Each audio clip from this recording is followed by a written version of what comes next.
কবিতা কিছুই মন্দ নহে। হ্যাঁ বন্ধুরা, আরেকটি কবিতা নিয়ে এলাম। আশা করি সবাই ভালো আছো। শোনা যাক কবিতা কিছুই মন্দ নহে।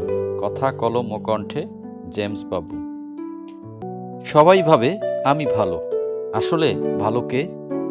সংজ্ঞা জানতে কেতাব খুঁজি নৌকাতে দাঁড় বেয়ে। আঁকা বাঁকা ঢেউয়ের মাঝে নৌকাতে পাল তুলে তীর্থে আমি তরঙ্গ লয়ে জীবনের মায়া ভুলে। সবাই ভালো যে যার মতো, স্বাধীন যখন চলা, সত্য মিথ্যা দুটোই ভালো যথাস্থানে বলা। সাক্ষী ছাড়া মিথ্যা সত্য, আইনের চক্ষু জুড়ে, ভালো মন্দের হিসাব নিকাশ স্বর্গমর্তপুরে।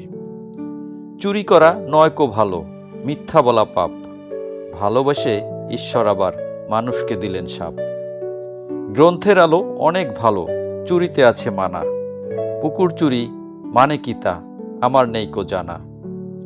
জ্ঞানের আলো চুরি যদি পোড়ায় মনের কালো, ক্ষুধার তরে খাদ্য চুরি হয় কেন সে কালো। ভালো মন্দের হিসাব নিকাশ সুকার শাড়ির মেলা, তরঙ্গ লয়ে ভালো মন্দে কেটে গেল বেলা। বাঁকা চোখে একটু তাকাও, কিছুই মন্দ নহে, ভালো তুমি তুলনা তার আমি মন্দ বলে। ধন্যবাদ বন্ধুরা। কবিতাটি ভালো লাগলে লাইক শেয়ার সাবস্ক্রাইব করতে ভুলে যাবেন না। সবাই ভালো থাকুন। Bye bye.